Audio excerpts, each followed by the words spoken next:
Okay, here we are at Pillsbury Wine Company and we're closed. What do you know? So what we're gonna do is we're gonna show you how we operate to entertain you with Abby and Val. Oh yes, let us entertain you. Called upon the right girl. Welcome, Abby. I'm so excited to have a Pillsbury flight with you. It's been over a week and my heart has been sick and going through the roller coasters of feeling all the feels. So thanks for being our first guest for this. Thanks for calling me. Totally. I'm honored, yes. Well, we're gonna dig in just a second, but before we do, Snap our gloves. let's be careful here. All right. So we have a few fun flights going on at the Pillsbury Tasting Room, and we chatted about which one we were going to dig into before getting on here. I think we went with that Tease Me flight. I'm ready for the Tease Me flight. You ready to be teased? Tease me now. So we came up with this name. If you've not experienced any Pillsbury wine before, this is just the best quality fruit. Our favorite stuff that we do, our flagship, Sam Pillsbury's favorite red blend is on this one. Our Viognier is just perfect. So we're gonna dive right on in. And it starts out with our 100% Viognier from 2017. If you don't mind giving a nice arm stretch over here, Miss Abby. Oh, thank you. Oh, you do that it. lovely. Yes. All right. Thank you. And since it's Vino with Val, I'm gonna pour some for myself and partake right along with you. So the nerd in me, when I go through and do wine flights, which we haven't had the opportunity to do, I don't think, is to talk about that. And I've learned from Sam, give it the swirl, the sniff, get into what those aromas are doing for you. And in this flight, we've also taken away every bit of tasting notes with intention. We want to have an organic conversation because what you're smelling could be so different than what I'm smelling. I love that. And then it's not subliminally suggesting to me what I should be or I'm right or wrong. Exactly. It's something that always kind of gets under my skin in these situations, so thank you. Yeah, for that's sure. awesome. And you've got some wine history under your I'm a daily belt. drinker, it's true. Yeah. But also wine industry experience. It's too, true. I went right? to Yavapai County College and did the viticulture analogy program and worked at Caduceus Cellars for about 3 years and then was scooped up by Chateau Tumbleweed. Yeah. Who's my surrogate family. Yeah. And I was their first tasting employee and still bottle with them, which I get to do I think next Tuesday. So yeah, Cool. that was my whole springboard for coming into the Verde Valley, and that's how I found Jerome too, which was a blessing. And we saw your bright and shiny face in Jerome on our first camping trip, my husband and I, and you were a face that I remember prior to even getting here to live. So, Vegan chickpea salad sandwich, if I remember. oh, so good, so smooth. Viognier always gives me I'll hear what you have to say first. Right now, I'm just getting this beautiful like honey orange kiss. It's like a little honey citrus, floral, makes me feel almost a little beachy. Yeah. Like just cool breeze and afternoon sunshine, Ooh, crispy. I love crispy. I like that.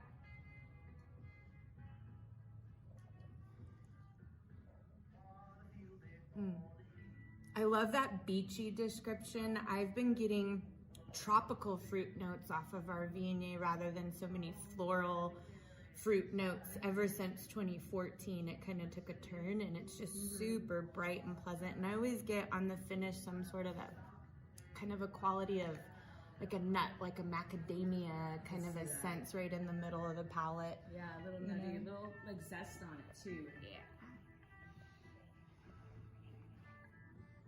I would almost like to pair this with like a kind of coconut Thai something. I think it would cut through that really nicely. Maybe even some real spice.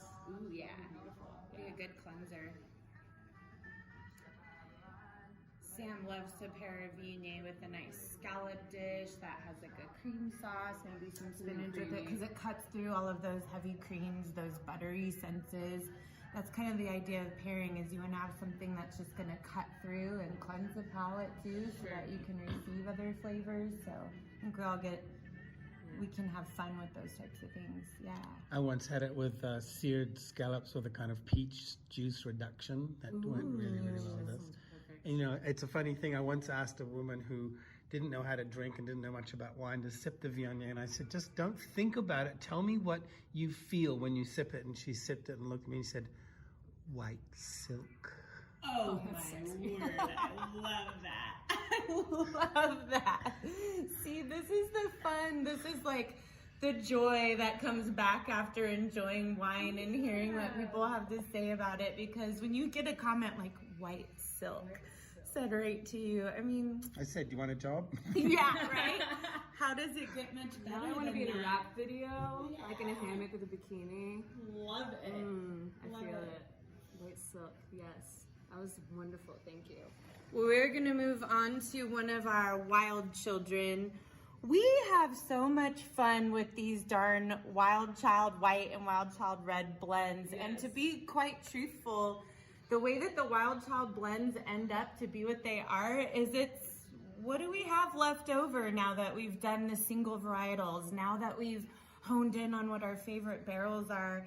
It's sort of this hodgepodge of what's left over. And come to find out, this hodgepodge from 2017 went on to win a double gold at the San Francisco Chronicle, and that's something we're super proud of.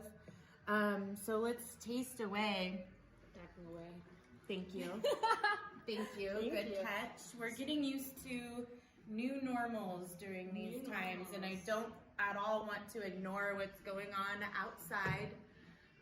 But that's when we, get creative, and we can still figure out how to do flights and have fun no matter what. Absolutely. Yeah. So why is it called Wild Child? Why is it called Wild Child, Sam? Do you mind just answering that? First one I made, the first one, Wild Child White and Wild Child Red, I made in 2009. We sourced from a vineyard across the road which had been abandoned, and we did what we call a field blend. So we picked all the whites and fermented them together, and all the reds and fermented those together. So I called it because it came from a wild vineyard. But there was a couple of other reasons. One, we usually have 3 reasons for our names. One other one was I want to be able to change the blend every year depending on where I get the fruit from. In those days, we were sourcing some of our fruit from outside. We don't do that anymore, but now it's basically what's left after we do our varietals. And of course, we move the blend components around a lot to get what we want, but it is still basically made from leftovers. And then the third reason was in 2009, I had a little boy. Oh. Is there Malvasia happening? Oh yeah, girl. Like, wow. Oh yeah, girl. That It's touching me. Malvasia and another grape that we grow that is in that wheelhouse of Malvasia. So this is way different than that delicate little Viognier we just had, right? This is a big This one. girl is ready for like spicy Thai food. Yeah, she is. Yeah, She's she down the is. dance floor. Oh, I love it. The aroma just does so much on this blend, and That's really pretty. it's actually relaxed quite a bit from when we were bottling it and first showing it.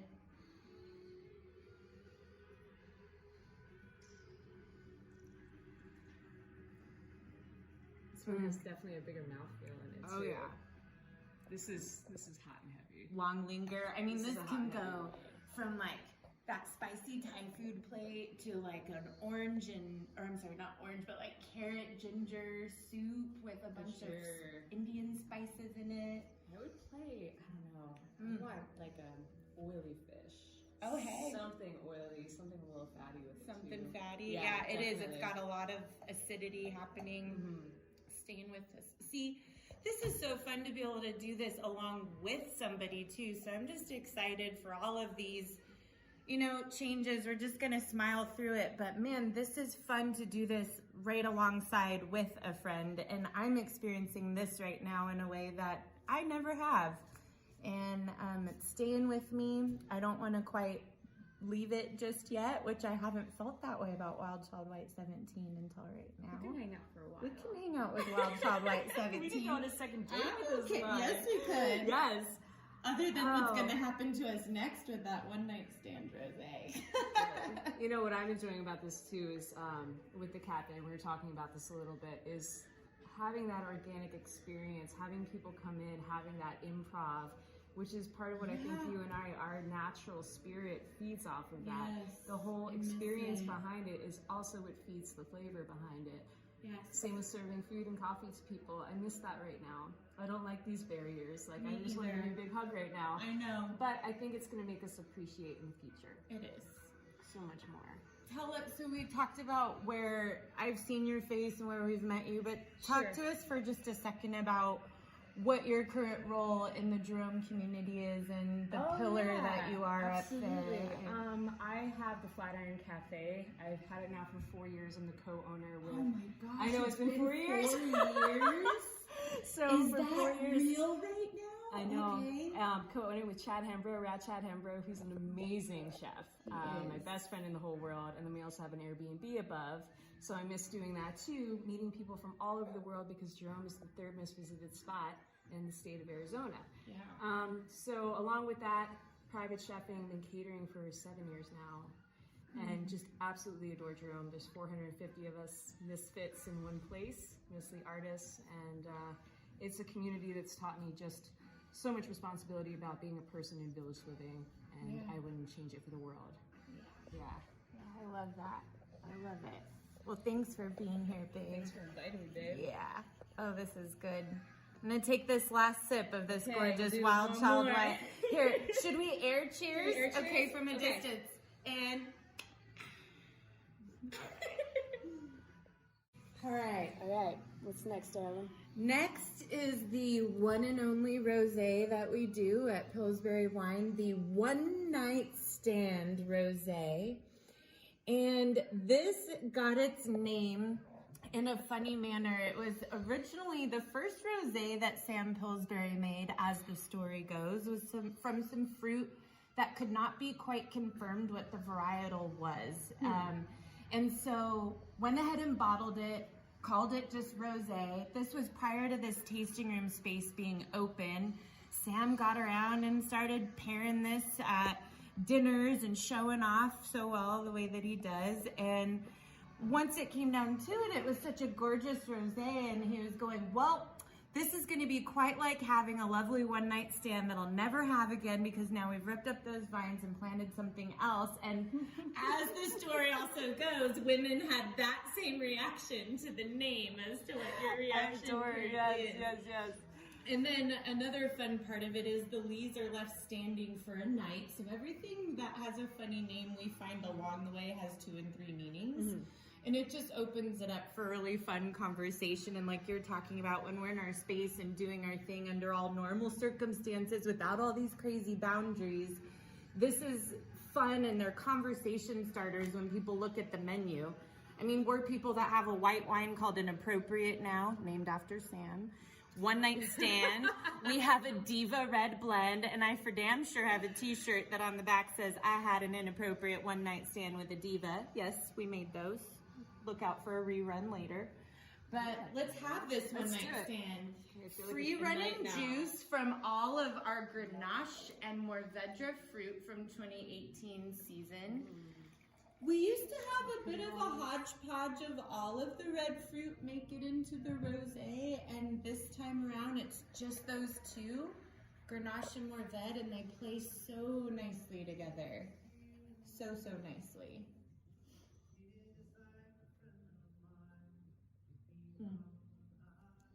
I take that right away. Yeah.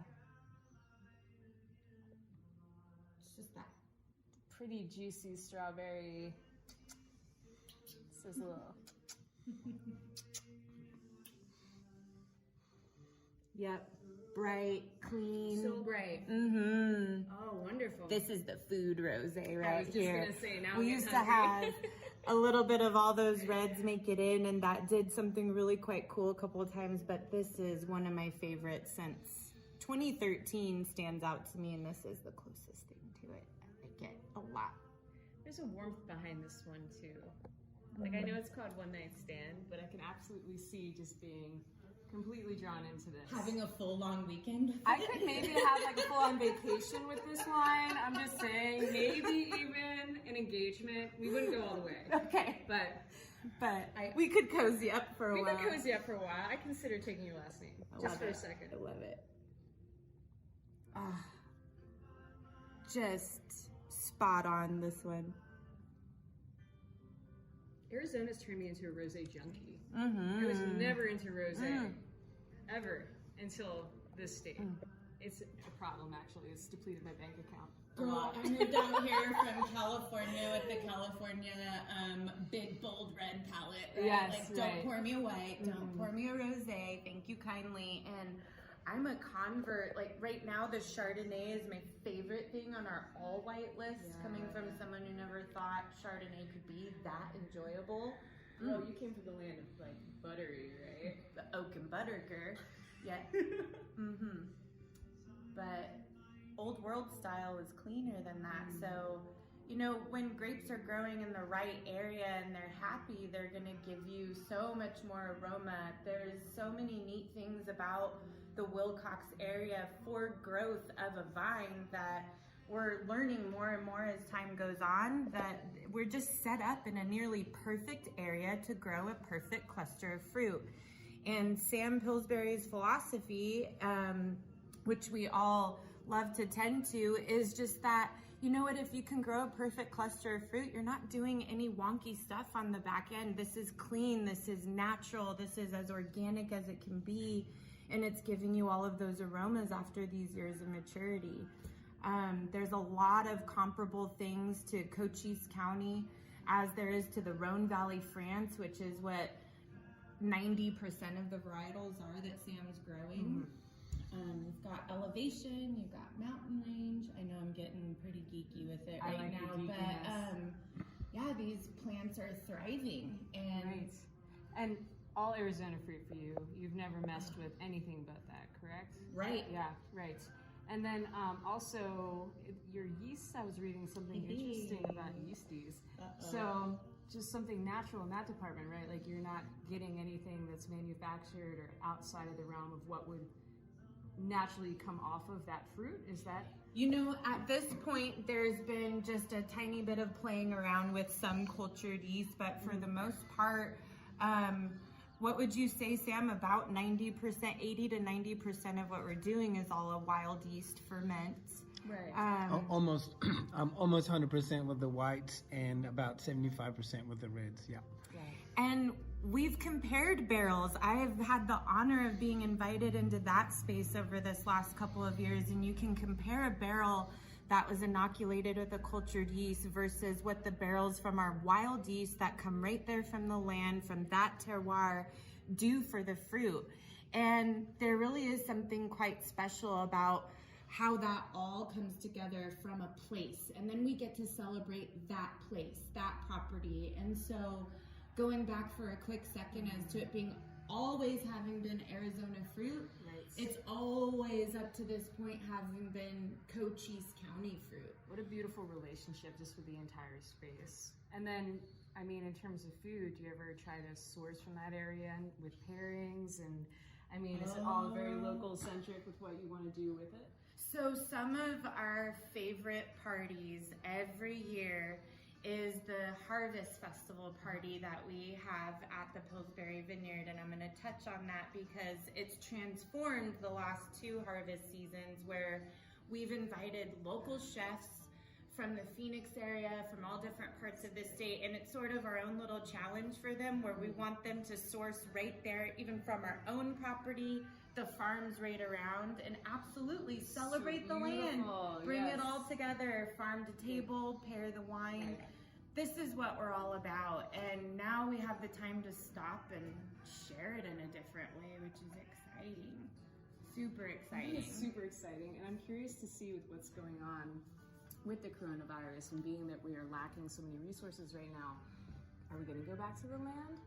Are we going to have a little bit more of that farm to table naturally just because of what's happening?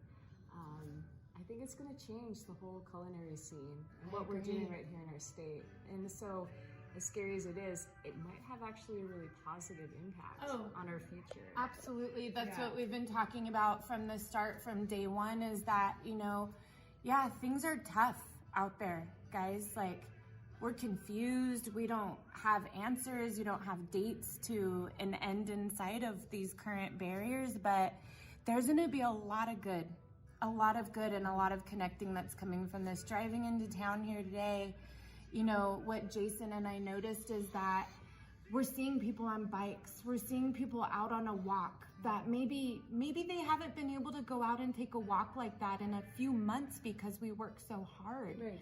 And we've been going so strong, and you know, it's easy even here, as much as we all love what we do. I love what I do, you love what you do, but we get in our routines and we find something to gripe about and bitch and moan and complain about. Well, and part of it too, Jerome is very much an artist community. So as an artist, I think it's important to be a little uncomfortable all the time. And there's something about breaking that routine and being put into a more spontaneous, unknowing circumstance that then you got to buck up. You have to know yourself a little bit better. And adaptation, I think, is going to be something that will be even more interesting to see as we go along. I agree. I think we're going to be stronger because of this. I agree. And better. Yeah. I agree. I've been feeling that coming lately, and you know, we talked before filming today that this town is just so tight-knit. I'm so grateful for it. I don't want to cry, but oh my goodness, I'm so grateful for it. And we have our good days and we have our depleted, really tough days together. And I'll tell you guys, Monday was hard. And for some reason I sat there and then my brain's going 1,000 different directions, and I thought, Abby always makes me smile when I cross her path. I'm gonna call that girl. I'm gonna invite her, and let's just do something different. And yeah, there's barriers, but gosh, beauty coming. 6-foot hug right now. I just want to go like this. I want to do the crossbody hug and then just stay there for longer than like 6 seconds right now. No, but you saved me too. It was a really tough day in town. Just, you know, people coming through. I know we've been talking about too that there are some people that are just in denial right now about what's happening. Totally. And not to be annoyed at them, because who knows their source of information. They may have been in a camper for the last 2 weeks and they just don't know. They choose to tune out. However, things are happening, and we need to, you know, accept these circumstances. The fact that your doors are still open, I admire you for that, because you are taking time to expose yourself to. Yeah. So thank you. And thank you. Your doors are still open. Yeah, tomorrow, 8:30 a.m. Yeah. We're at it. We're gonna do it as best we can.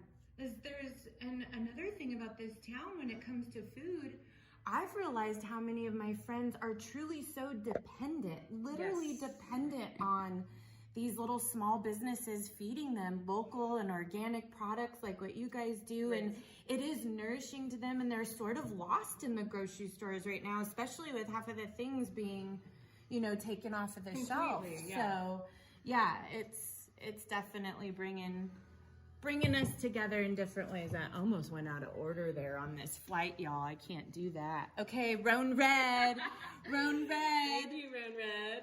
What this whole kit and caboodle is started on for Pillsbury wine. This happens to be very near and dear to Sam and is one of his favorite red blends. It's a mimic of a Côte de Rhône, a classic French table red style. We're doing a play on words and calling it Roan Red, spelling it like the coat of a horse. That way we don't get into any trouble, you see. This is Grenache, Syrah, and Mourvedre, and more Grenache than anything, keeping it light, bright, acidic. And really what I've learned about the Côte de Rhône blend is that this was set up and it was on tables in that Rhone Valley area in France when you go in to dine. And it's set up to have something before the meal to start your meal. And because of that acidity, it'll actually get the palate salivating. It just and happens. ready to receive food. Yeah. And Sam, if you want to chime in over the top of anything I'm saying here on Rhone Red, I don't want to steal your thunder because this is something you love so much. Well, it's been my favorite wine since the first one we made in 2006. And like with some of my favorite movies, the critics didn't give it as much attention and praise as some of the other ones. But we're really thrilled because after what 11 years, the 07 finally got a gold medal in the San Francisco Comic. The 2017, Yeah. we're so happy. That's We're 17. so happy. Okay, so that's interesting the way you described it. Not that I am being, you know, like subliminally told how to feel, but I actually am getting a sensation, like in the back of my throat, in my cheeks, and like someone brought salami who's not sharing right now. So Ooh, we have a whole stick of salami there for you. But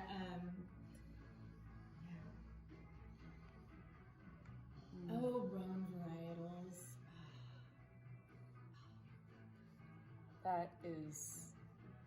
that could just linger for another hour, and I would be very happy. Like, you know, when you have clean bed sheets and you just crawl into them, that crispness and the cat cuddles like right beside you, that's beautiful. Yay. Very happy with Yay. Love it. Love it. This is easy to just sit and have a glass and a conversation. It fits that space. It fits the space of being paired with all sorts of different foods. Sam, what is your favorite thing to pair this with? Well, I kind of, growing up in New Zealand as I did, I kind of made it to go with roast lamb. Yeah, there's kind of an iron quality to it. The right away you want a red meat. Yeah. Or a big portobello mushroom. Or a big portobello mushroom. Right? The vegan speaks. The vegan speaks. I love my vegans. Yes. I can't be you 100%, but I can try at least one meal a day.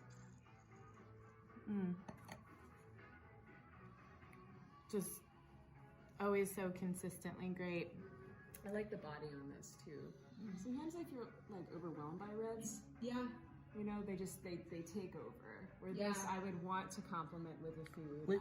We go out of our way to not make cloying wines. I make food wines, not cocktail wines, and I want these to refresh your palate and balance with food, not just overcome and block everything else out, which is kind of a Napa Valley cab thing that I really don't like at all.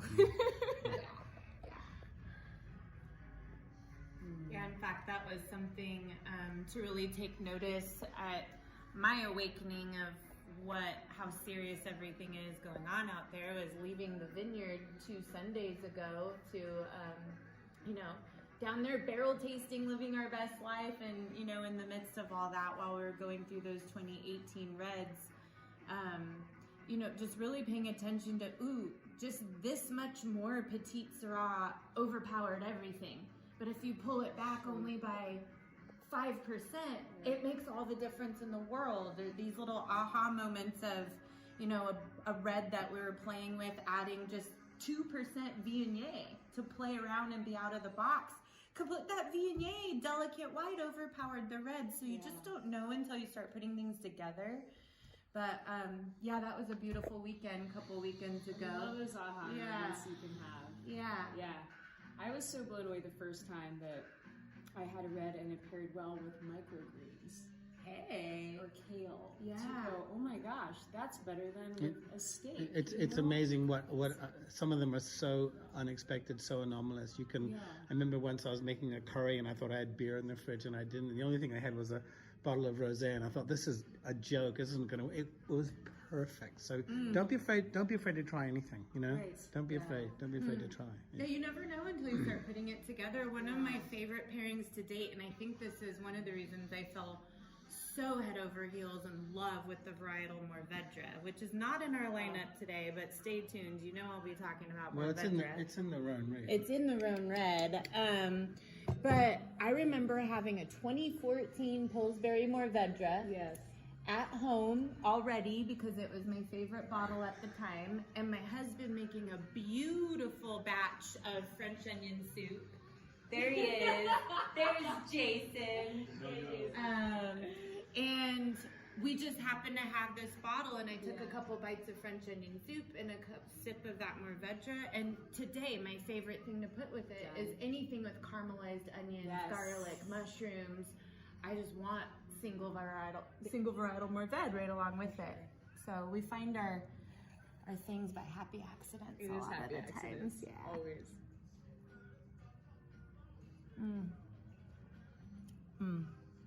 Heaven, just heaven. happen. Feel good just to taste. It does. Yeah.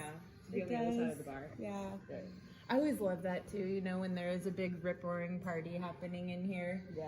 And you're done with your shift, and then you can just come over here and go, I'm on this side, into the you other know, energy, right. and just enjoy the people in here. That's I can't wait to party in here again when this is all understood and we know our boundaries that we're really up pretty against. creative and do a boy in the bubble party if you want. Oh, Just throwing that out there. a boy in the bubble. I Boy in the love bubble party. it. I love it. Thank you. Oh, that would get hysterical too. How would we drink wine in the bubble? How would that? I think there's some strange like arm mechanism that we could have, and then Put or it straight maybe to a straw It goes or through like something? one of those chambers where the air sucks out all of the bad organisms or something. We Boom. could get creative. Figure this out. Outbreak party after that. Shiraz, guns, and kisses. So here we are again with an homage, if you will, to something that classically the French have been doing for many, many, many, many years. And up in the northern part of the Rhone Valley, France, still today, they're so regulated. It's so very different in old world wine country. And read about it for yourself while we have this downtime. It's fascinating. I'm glad that we don't have to work with those restrictions, but a grower, a vintner, can only grow Syrah for the red varietal and Viognier for the white.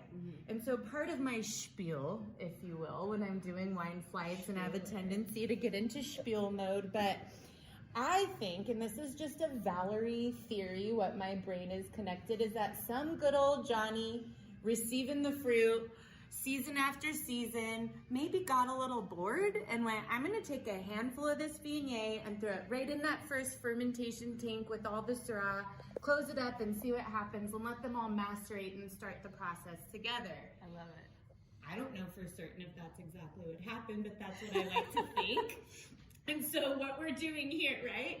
What we're doing here is essentially a version of that. We're taking 97% Shiraz. We threw a little tiny bit of Viognier in the top, which would be classic. Then a little bit of a grape called Symphony, which is something we grow that is super rare, and that anything it touches adds to that aromatic effect. You have this lovely, inquisitive look on your face right now. There's something about, I mean, just the name Symphony. Yes. But it does, I mean, you are trying to play up on initially the relationship with the nose, right? That's part of it. And then what is the other idea behind it?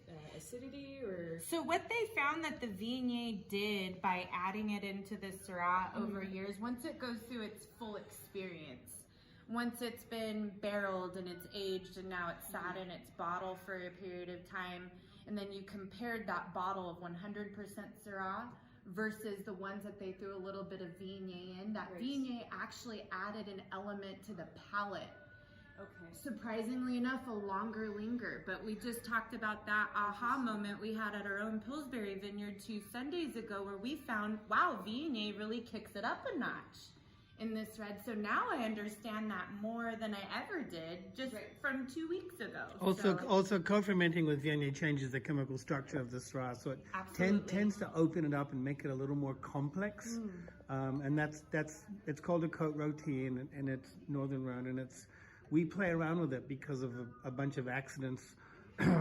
One year, we when we first made it, we'd already picked our Viognier because it ripens early, and so we threw some Symphony in and did a co-ferment with Symphony, and we're really stunned by the results. And so now we do sometimes one with Symphony, one with Viognier, and then we do them with this little mix of the two. And this particular Guns and Kisses wine in 5 years has won 3 double golds and 2 golds in the San Francisco Chronicle. So it's the only wine like it in the world. And Symphony is it's a hybrid, right? It's a cross. It's a cross. It's a cross excuse of me. Grenache, Okay. Gris, and Muscat of Alexandria. Okay. Yeah. So it's a highly aromatic white. And that was made right here in the U.S. in Northern California, that Symphony cross out of UC Davis. Took 50 years. Something a little bit smoky, or I see that. yeah, peppery at the end of this. But again, it's not overpowering. Right. It's a really subtle, lovely little just hint of something. Beautiful. Yeah, this is gorgeous. This is so gorgeous. I'm so happy right now. I'm happy too. Getting happy. You're happy. Getting happier by the minute. Yes. Getting happier by the pour here. Right? Exactly. 6 foot crossbody hugs. Yes. We're gonna come up with a new dance after this. Right? The air hug dance. The air hug. All right. One more cheers here, girl. I love you dearly. I love you dearly. Thank you for inviting me. This is along. as I normal needed as this. it gets right now, and I'm just That's thrilled okay. for New everybody. normal. Yay. I'll take it. New normal. Thank you guys for tuning in. We appreciate you. We love you dearly. Come stop by and say hi because our doors are still open. Seriously, they're delicious. Get over here.